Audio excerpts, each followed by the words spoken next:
Okay, section 22 और section 24, ये registration chapter में दो सेक्शन हैं। सेक्शन 24 कहता है कंपलसरी रजिस्ट्रेशन।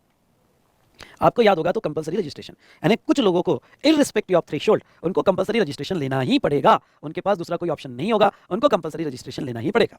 डन। अब देखो इसमें कंपलसरी रजिस्ट्रेशन में एक सिचुएशन ऐसी है कि अगर कोई भी सप्लायर वॉट एवर उसका टर्नओवर, कोई भी सप्लायर अगर ईसीओ के थ्रू सप्लाई कर रहा है अपने कस्टमर को, तो इस सप्लायर को कंपलसरी रजिस्ट्रेशन है, कंपलसरी रजिस्ट्रेशन है, उसका टर्नओवर कुछ भी हो, उसका टर्नओवर कुछ भी हो, इस सप्लायर को कंपलसरी रजिस्ट्रेशन है और रजिस्ट्रेशन लेना ही पड़ेगा।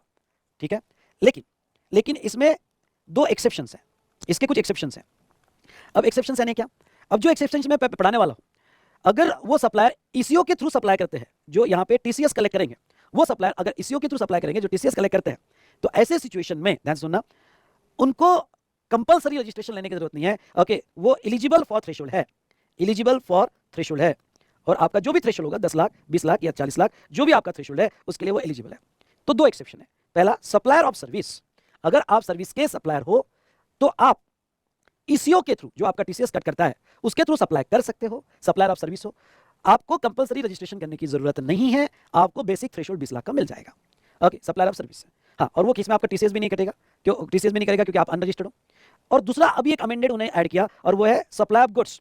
यस, सप्लाई ऑफ गुड्स के केस में भी ईसीओ अलाउ कर दिया है, यानी अगर कोई गुड्स का सप्लायर है, जैसे बिंदुसरा अनरजिस्टर्ड है, 8 लाख का टर्नओवर है, सप्लायर ऑफ गुड्स है, पहले ये गुड्स का एक्सेप्शन नहीं था, गुड्स का एक्सेप्शन अभी ऐड किया गया, और अगर आप गुड्स के सप्लायर हो तो आप भी ईसीओ के थ्रू सप्लाई कर रहे हो, आपको कंपलसरी रजिस्ट्रेशन लेने की जरूरत नहीं है। लेकिन इसके ऊपर उन्होंने बहुत सारे रिस्ट्रिक्शन डाले, सर्विस वालों पे नहीं डाले, गुड्स वालों पे बहुत सारे रिस्ट्रिक्शन डाले हैं, और वो रिस्ट्रिक्शन आपको रट्टा मार के जाना है, उसके ऊपर सवाल आ सकता है, और वो रिस्ट्रिक्शंस आपको रट्टा मार के जाना है। कौन से रिस्ट्रिक्शंस आपको रट्टा मार के जाना है? ओके, ये अच्छे से पढ़ के जाना है। तो देखो आपका एडवाइस क्या रहेगा? Yes, Bindusara can supply the goods through ई-वासु store without obtaining GST registration. Section 24 supplies याद रहे तो ठीक, अदरवाइज छोड़ देना। अगर कोई भी सप्लायर है और गुड्स का सप्लाई करता है थ्रू ईसीओ जो टीसीएस काटता है तो उसको मैंडेटरी रजिस्ट्रेशन है, लेकिन उसके एक्सेप्शंस है बाय नोटिफिकेशन। उसके एक्सेप्शन ये है कि अगर कोई पर्सन गुड्स का सप्लाई करता है, सर्विस तो है ही, पर कोई गुड्स का सप्लाई करता है और वो ईसीओ के थ्रू सप्लाई करता है, तो एग्जम्प्टेड फ्रॉम ऑब्टेनिंग रजिस्ट्रेशन, उसको कंपलसरी रजिस्ट्रेशन नहीं है, बेसिक थ्रेशोल्ड मिलेगा, सब्जेक्ट टू उसको ये सारी कंडीशंस ओके पूरी करनी पड़ेगी, और ये सारी कंडीशंस आपको रट्टा मारनी पड़ेगी, ये सारी कंडीशंस रट्टा मारनी पड़ेगी।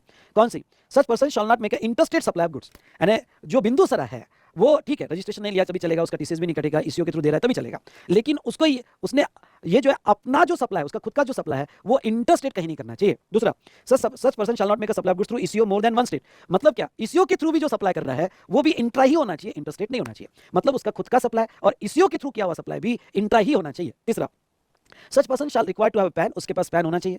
सच person shall before making supply goods through ECO on common portal उसने अपना PAN, address of the business, state देना चाहिए। Okay, we shall be subject to validation of common portal, ये सारी डिटेल्स कॉमन पोर्टल पे देनी चाहिए। उसके बाद में such person have been granted enrolment number on common portal, common portal से उसको एनरोलमेंट नंबर लेना चाहिए, उसको ये क्योंकि उसका रजिस्ट्रेशन नहीं है, रजिस्ट्रेशन नहीं है तो उसको एनरोलमेंट नंबर लेना पड़ेगा on common portal on successful validation of PAN. उसके बाद में such person shall not be granted more than one enrolment number, ये पर्सन को स्टेट का एक ही एनरोलमेंट नंबर मिलेगा। No supply good shall be made by such person through ECO unless such have been granted enrolment number, जब तक उसको enrolment number नहीं आता है तब तक ईसीओ के थ्रू सप्लाई नहीं हो सकता।